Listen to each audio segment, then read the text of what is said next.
नमस्कार. व्हिडिओला सुरुवात करण्यापूर्वी सगळ्यात आधी मी क्षितिज फाउंडेशन आणि क्षितिज फाउंडेशनच्या स्नेहल चौधरी मॅडम यांचे खूप खूप आभार मानते की त्यांनी ब्लीड द सायलेन्स या कॅम्पेन अंतर्गत जे टॉक सिरीज घेतले जातात त्या टॉक सिरीजमध्ये व्हिडिओ सादर करायची मला संधी दिली. त्याबद्दल तुमचे मनपूर्वक आभार. मी माझा थोडक्यात परिचय करून देते. मी संपदा गांधी. मी गेले 20 वर्ष औषधं आणि औषधांचं मार्केटिंग या क्षेत्रात कार्यरत आहे, म्हणून माझा आजचा विषय पण त्याच्याशीच निगडीत आहे. माझा आजचा टॉपिक आहे medication impact on menstrual health. तर हा विषय थोडा क्लिष्ट आहे. जरी नेहमीचा दर महिना आपण अनुभवत असलेला विषय असला तरी थोडा किचकट आहे. तर त्यामुळे हा विषय समजून घेण्यासाठी आपण ह्याचे 3 स्टेजेस केले आहेत, 3 टप्पे केलेले आहेत. तर ते 3 आपण त्याला 3M's म्हणूया. तर ते 3M's काय आहेत तर आहे पहिला M आहे मेन्स्ट्रुअल सायकल, दुसरा M आहे मेडिकल आणि तिसरा M आहे मेडिसिन्स. तर आपण पहिल्या M पासून सुरुवात करूया, जो आहे मेन्स्ट्रुअल सायकल. मेन्स्ट्रुअल सायकल म्हणजे पाळी, पिरियड्स, MC किंवा अगदी पहिले म्हणायचे कावळा शिवणे वगैरे असे वेगवेगळे नावं त्याला म्हटली जातात. पण आपण आता समजून घेऊया मेन्स्ट्रुअल सायकल. तर कुठलाही कठीण विषय समजून जर तो आकृतीतून समजवला, त्याचं काहीतरी मॉडेल बनवलं तर तो समजायला सोपा असतो. म्हणून मी इथे एक कागदाचं मॉडेल बनवलंय. बघूया आपण त्याच्यातून समजून घेऊ शकतोय का. ठीक आहे. आता आपल्याला कुठलीही वस्तू बाजारातून आणायची असेल, काही असेल तर पिशवी लागते आपल्याला, हो की नाही. ती पिशवी कापडाची मजबूत असायला लागते, कारण त्याच्यात ती वस्तू साठवून ठेवण्याची, कॅरी करण्याची क्षमता असायला लागते. तर तशी आपण एक पिशवी बनवली आहे, कारण आपण आपल्या गर्भधारण करण्याच्या गोष्टीला सुद्धा पिशवी म्हणतो, गर्भपिशवी असं म्हणतो. म्हणून आपण हे एक गर्भपिशवीचं मॉडेल बनवलंय, युटेरस. तर ही बघा, ही अशी एक पिशवी आहे. हिचे हे 2 बंद आहेत, ही एक ट्यूब आहे याच्यामध्ये. आता याचं सुद्धा, ह्या युटेरसचं सुद्धा जे काम आहे गर्भधारण करणं, त्यामुळे त्याचे हे जे आवरण आहे आतून बाहेरून ते सुद्धा तितकंच मजबूत असणं गरजेचं असतं, कारण 9 महिने त्याला गर्भधारण करून ठेवायचं असतं. हे जे बंद आहेत 2, जे पिशवीला पकडून ठेवण्याची मदत करतात, तर या 2 बंदांचं काम काय आहे तर दर महिना या 2 बंदांमध्ये स्त्रीबीज तयार होतं. कधी इथून ते स्त्रीबीज पुढे सरकवलं जातं. तर ते सरकवत असताना त्याचा एक ठराविक आकार असतो आणि ते जेव्हा प्रवास करायला लागतं तेव्हा ते कळीचं हळूहळू फुलामध्ये रूपांतर व्हायला लागतं आणि ते पूर्ण फूल तयार झालेलं या ट्यूबच्या आधारे या गर्भपिशवीत प्रवास करत करत येऊन पडतं. ठीक आहे. आता ह्या पिशवीचं खरं इथे काम सुरू झालं, स्त्रीबीज धारण करण्याचं आणि ते सांभाळून ठेवण्याचं. कुठलीही पिशवीचं जे खालचा भाग असतो, बेस असतो, तो बंद असतो ना जनरली, कारण ते सामान पकडून ठेवायचं असतं. पण इथे गर्भपिशवीचा भाग हा खालचा ओपन आहे, उघडा आहे. का तर इथून पुढे काही अवयव आहेत अजून, म्हणजे गर्भमुख आहे ज्याला सर्विक्स म्हणतो, वजायना आहे, त्या काही गोष्टी आहेत. आणि शुक्रजंतू म्हणजे पुरुष बीज जेव्हा इथून गर्भाशय मुखातून पुढे येतं आणि त्याचा आतल्या स्त्रीबीजाशी संकर होतो, तेव्हा जो गर्भ तयार होतो तो धारण करण्याची आणि त्याला सांभाळून ठेवण्याची क्षमता या गर्भपिशवीत असणं, युटेरसमध्ये असणं गरजेचं आहे. म्हणून ती खूप मजबूत असणं आवश्यक असतं. ठीक आहे. पण जेव्हा त्या फुललेल्या फुलाचा किंवा स्त्री बीजाचा पुरुष बीजाशी संपर्क येत नाही, गर्भ तयार होत नाही, तेव्हा ते स्त्री बीज दर महिना रक्तस्रावाबरोबर बाहेर फेकलं जातं. आपल्या शरीराची निसर्गतः ती एक पद्धत आहे की नको असलेली गोष्ट, जिची शरीराला आवश्यकता नाही, अशी गोष्ट बाहेर फेकली जाते. त्याचप्रमाणे ते स्त्री बीज ज्याचा संकर झाला नाही, ज्याचा गर्भ तयार झाला नाही, असं ते बीज रक्तस्रावावाटे हे जे गर्भपिशवीचं तोंड आहे, वजायना आहे, त्याच्या थ्रू ते बाहेर फेकलं जातं. मग ते रक्तस्राव होत असताना ते स्त्रीविष बाहेर पडतं. त्यालाच आपण म्हणतो माझी पाळी आली, माझे पिरियड्स आले किंवा माझी मेन्सेस सुरू आहे असं त्याला म्हटलं जातं. ही झाली एक मेन्स्ट्रुअल सायकल. तर आपण या गर्भपिशवीच्या छोट्याशा मॉडेलच्या आधारे आपण एक खूप मोठी किचकट घटना थोडक्यात समजून घेतलेली आहे. हे कार्य करत असताना त्याला खूप सारी संप्रेरक म्हणजे हार्मोन्स वगैरे याच्यामध्ये काम करत असतात. त्यांचे खूप वेगवेगळे रोल आहेत याच्यामध्ये. त्यांचं आवश्यकता सगळ्याच छोट्या गोष्टीची आवश्यकता ह्याच्यात असते. तर ते आपण नावं वगैरे ह्याच्यात आपण आत्ता जाणार नाही आहोत. आपण आता थोडक्यात मेन्स्ट्रुअल सायकल समजून घेतलेली आहे. आता आपण इथून पुढच्या टप्प्यात जाऊया, मेडिकल. ठीक आहे. मेडिकल म्हणजे आपण इथे त्याचा अर्थ केमिस्ट शॉप किंवा मेडिकलचं दुकान असा न घेता मेडिकल म्हणजे वैद्यक. तर इथे सगळ्यात पहिले आपण लक्षात घेऊया. आणि वैद्यक म्हटल्यानंतर इथे संपर्क येतो तो डॉक्टरांच्या सल्ल्याचा. तर ती पायरी कधी येते की जेव्हा ह्या मेन्स्ट्रुअल सायकलमध्ये काही बिघाड तयार होतो, तेव्हा आपल्याला डॉक्टरांच्या सल्ल्याची गरज पडते. म्हणजे या घटनेमध्ये बऱ्याच अशा काही गोष्टी आहेत ज्याच्यामुळे या मेन्स्ट्रुअल सायकलमध्ये अनियमितता म्हणजे थोडक्यात छोटेसे बिघाड होत जातात. त्यामुळे ती अनियमितता होते आणि आपली पाळी वेळेवर न येणं, लांबणीवर पडणं, कधी कधी लवकर येणं, असे काही गोष्टी घडतात. तर ही अनियमितता कोणत्या कोणत्या प्रकारची असते त्याला सुद्धा शास्त्राने वेगवेगळी नावं दिलेली आहेत. तर त्या कठीण नावांमध्ये आपण नाही जायचं. आपण नियमितता काय असते बघूया. 1 ते 4 दिवस रक्तस्राव होतो पाळीच्या दिवसांमध्ये. कधी कधी एखाद्या स्त्रीला किंवा एखाद्या मुलीला रक्तस्राव पहिले 2 दिवसच होतो आणि मग पुढे होतच नाही, किंवा ही एक अनियमितता आहे. किंवा झाला तरी पाळीचं जे पॅड आहे ते पूर्ण भरत नाही, अगदी थेंबच होतं.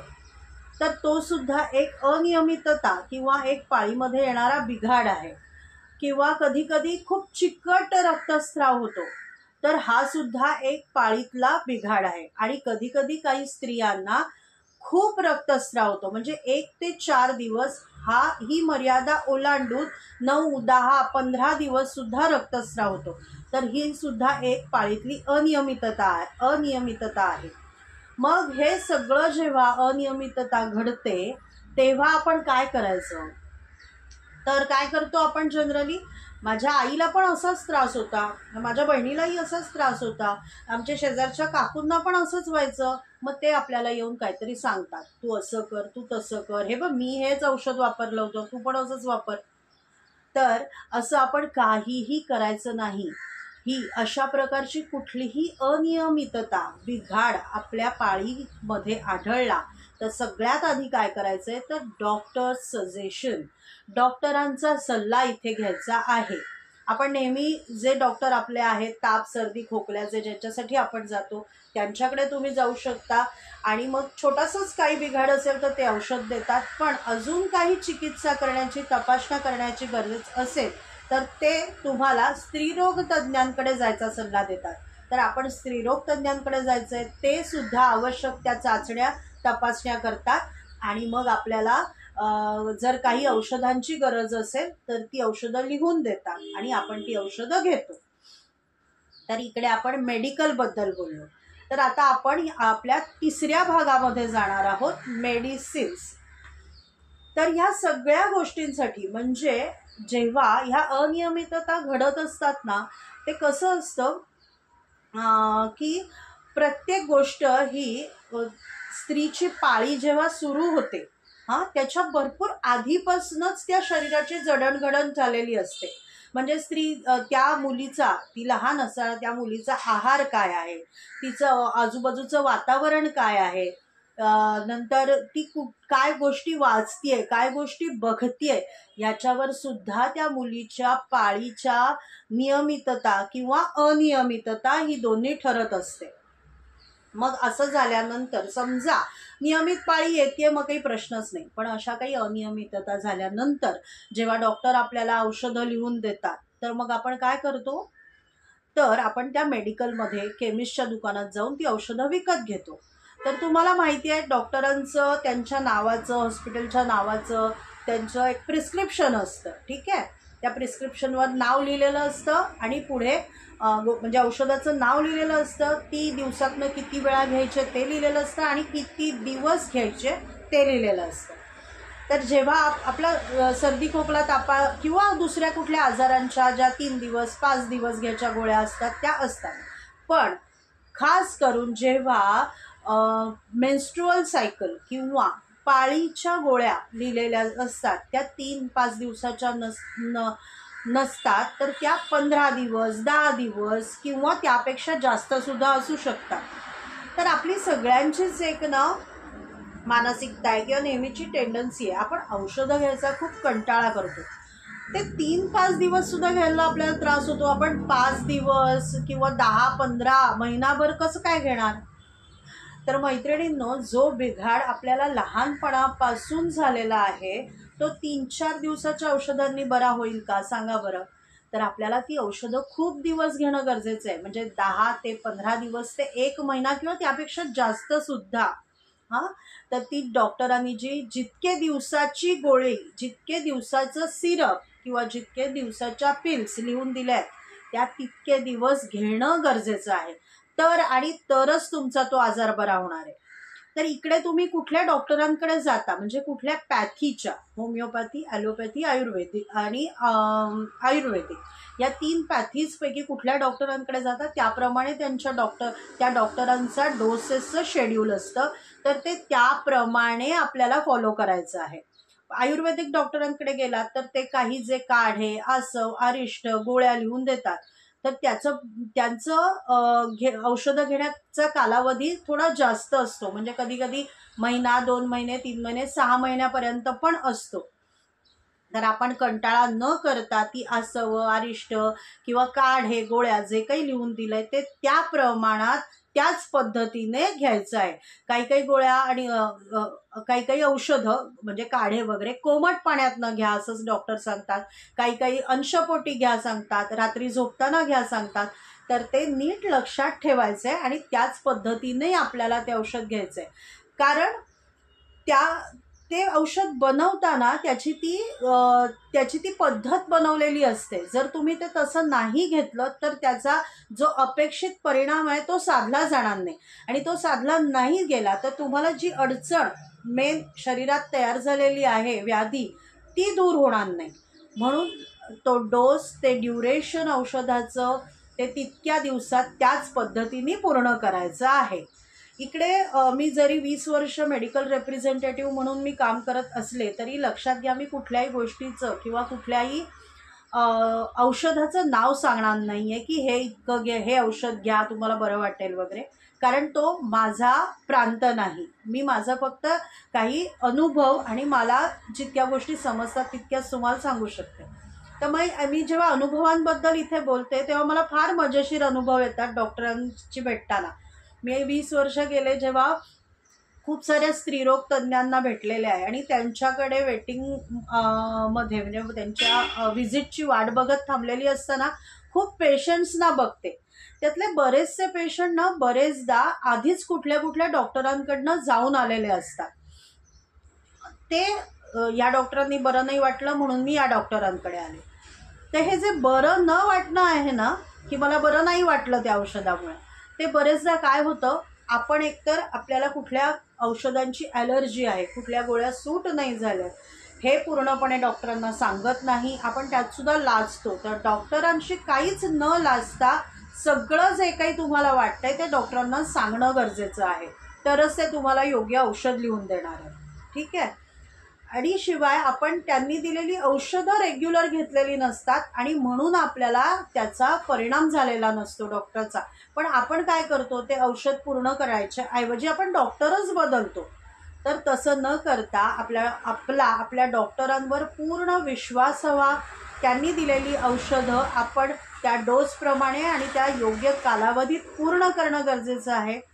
तरीही समजा आजार नाही बरा झाला तर डॉक्टरांकडे अजूनही पुढची औषधं असतात.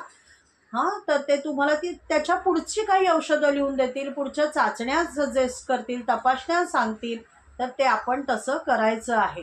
आणि त्यातूनही त्यांच्या आवाक्याच्या बाहेरची काही गोष्ट असेल तर ते अजून मोठ्या डॉक्टरांकडे जायचा तुम्हाला सल्ला देतील. तर डॉक्टरांचा सल्ला हा सगळ्यात महत्त्वाचा आहे आणि तो आपण तसा मानायचा आहे. ठीक आहे. आता मी मेडिकल रिप्रेझेंटेटिव्ह म्हणून काम करत असताना मला खूप बायका, खूप मुली काय प्रश्न विचारतात की ताई, मॅडम, ते पाळी पुढे जायच्या गोळ्यांचं काहीतरी नाव सांगा ना, किंवा कुठली गोळी घेऊ मेडिकलमधनं सांगा ना. तर मी इकडे अगदी आवर्जून सांगू शकते, मी आत्तापर्यंत कुठल्याही डॉक्टरांनी स्वतःहून पाळी पुढे जायची गोळी लिहून दिल्याचं बघितलेलं नाही. ठीक आहे. आपण जातो डॉक्टरांकडे सांगायला की माझ्याकडे काहीतरी कार्य आहे, मला कुठेतरी गावाला जायचं आहे, माझी परीक्षा आहे, तर मला पाळी पुढे जायची गोळी द्या. तर हे एकतर आपल्या निसर्ग नियमाच्या विरुद्ध आहे. निसर्ग नियमाच्या विरुद्ध जाऊन कोणतेही डॉक्टर काहीही करत नाही. ते आपलं जे निसर्गाचं चक्र आहे, जी मेन्स्ट्रुअल सायकल, आपण त्याला सायकल का म्हणतो, ती दर महिना नियमित घडत असते म्हणून त्याला सायकल म्हणतो. ती सायकल नीट ताळ्यावर आणायचंच ते काम करतात, ती बिघडवण्याचं काम ते करत नाहीत. त्यामुळे पाळी पुढे जाणं, ती काही काळासाठी थांबवणं हे ते स्वतःहून करत नाहीत. त्यांना आपण विचारतो.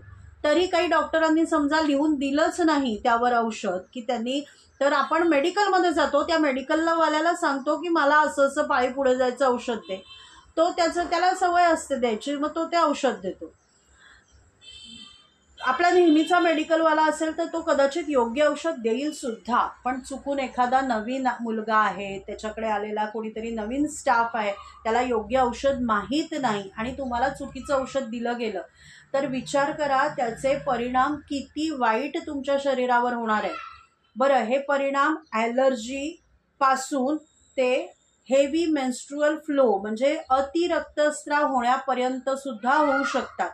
कारण आपण पाळी थांबवतो एका दिवशी, म्हणजे 10 तारीख, 12 तारीख, 15 तारीख, ठराविक तारखेला येणारी पाळी आपण तिथे थांबवतो. म्हणजे काय करतो, तर हे जे वेगवेगळ्या संप्रेरकांच्या माध्यमातून ज्या काही घटना इथे घडल्या छोट्या छोट्या छोट्या, त्या आपण तिथे कट करतो. तो पाण्याचा जसा प्रवाह असतो ना, वाहत असतो आणि आपण तिथे मध्ये बांध घालतो, मग ते पाणी इथं साठवून राहतं आणि ज्या दिवशी आपण तो बांध म्हणजे ते दरवाजे उघडणार धरणाचे आणि तो पाणी सुसाट वाहत जातं. तसंच होतं, आपण इथे तो बांध रोखतो रक्तस्रावाचा आणि मग ती गोळ्या घेणं थांबवल्यावर 2-4 दिवसांनी आपला पुन्हा जेव्हा रक्तस्राव सुरू होतो तेव्हा तुम्हाला सगळ्यांना माहिती आहे की एकतर अशी गोष्ट घडते की रक्तस्राव फार कमी होतो आणि मग नंतर कधीतरी मध्येच सुरू होतो, किंवा त्याच दिवसानंतर इतका रक्तस्राव होतो की त्या बाईच्या इतका अशक्तपणा येतो, ती फार गळून जाते.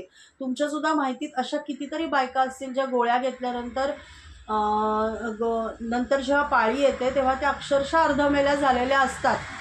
मग मला सांगा मैत्रिणींनो, काही दिवसाचं देवाचं कार्य किंवा प्रवास किंवा परीक्षा ह्या गोष्टींसाठी ती गोळी आपण काही दिवसांसाठी घेतो आणि त्याचा आपल्या शरीराला किती त्रास होतो. तर मी तर स्वतःहून असंच सांगेन की अशा कुठल्याही गोळ्या घेऊच नका जी तुमच्या शरीराची नैसर्गिकरित्या मेन्स्ट्रुअल सायकल येते ती तशीच येऊ द्या. आणि जर का तुम्हाला घरनं कोणी प्रेशर करत असेल अशा गोळ्या घ्यायला, तर त्यांना सुद्धा घेऊन तुमच्या गायनेकॉलॉजिस्टकडे किंवा स्त्रीरोग तज्ज्ञांकडे जा आणि त्यांना सांगा. ते लोक त्यांना समजावून सांगतील की हे किती हानिकारक आहे ते. ठीक आहे. आता याच्याही पुढे जाऊन मला अजूनही काही प्रश्न नेहमी विचारले जातात की गर्भनिरोधक गोळ्या हा सुद्धा एक मुद्दा आहे की त्या सुद्धा कशा आम्ही घेऊ का किंवा कोणत्या घेऊ. तर यावर सुद्धा मी असंच सांगेन की गर्भनिरोधक गोळ्या अशाच कुठल्याही मेडिकलमध्ये जाऊन तुम्ही घेऊ नका, तर डॉक्टरांच्या प्रिस्क्रिप्शननी आणि डॉक्टरांच्या सल्ल्यांनीच घ्या. ठीक आहे. या व्हिडिओच्या माध्यमातून कदाचित तुम्हाला म्हणजे मी कुठल्या औषधाचं नाव सांगणं वगैरे अपेक्षित असेल तर मी कुठलंही नाव इथे सांगणार नाही. मी परत आणि परत हेच सांगेन की डॉक्टरांचा सल्ला आणि डॉक्टरांनी दिलेल्या गोळ्या औषधं हेच योग्य आहे. कधी कधी डिलेव्हरीनंतर डॉक्टर आपल्याला आपली जी रक्तस्राव डिलेव्हरीनंतर खूप होतो, म्हणजे बाळाचं स्तनपान थांबल्यानंतर रक्तस्राव अति प्रमाणात होतो, तर तेव्हा डॉक्टरांनी 6 महिने ते वर्षभर कधी कधी आयरन कॅल्शियमच्या गोळ्या लिहून दिलेल्या असतात. पण आपल्याला त्या डिलेव्हरी झालेल्या बाईला त्या गोळ्या औषधं घ्यायचा कंटाळा आलेला असतो. पण तसं न करता मी रिक्वेस्ट करते सगळ्या मैत्रिणींना की ती औषधं जरूर घ्या, वर्ष 6 महिने घ्या. कारण आपल्या गर्भपिशवीची आणि किंवा पूर्ण शरीराचीच जी काही झीज झालेली आहे ते बाळ डिलिव्हर करताना ती झीज भरून काढण्याचं कार्य या गोळ्या करतात. त्या गोळ्यांचा वर्ष 6 महिन्याचा कोर्स तुम्ही केल्यामुळे तुमचं पुढचं जे आयुष्य आहे, म्हणजे मेनोपॉजपर्यंतचं 40-45 हे जे मेनोपॉजचं वय आहे त्यापर्यंतचं तुमचं आयुष्य किंवा तुमच्या मेन्सेस हा अतिशय रेग्युलर येणार आहेत आणि काही त्रास होणार नाही आहे. जो निसर्गदत्त त्रास आहे की काही पाळी जात असताना कधी रक्तस्राव जास्त वगैरे होतो, तो होणारच आहे. जो अति असेल तर मी पुन्हा हेच सांगेन की तुम्ही डॉक्टरांकडे जा. सो इकडे मी तुम्हाला काही गोष्टी सांगितल्या आहेत, त्या बघा पटतायत का, आणि काही पटत नसतील तर तेही जरूर सांगा. मी इथे माझा व्हिडिओ संपवते. जो आपला औषधांचा परिणाम मेन्स्ट्रुअल सायकलवर काय होतो या संदर्भात होता, तर त्याच्याबद्दल अजून काही जाणून घ्यायची इच्छा असेल तर नक्की सांगा. काही पटत नसेल तर तेही सांगा. ठीक आहे, धन्यवाद.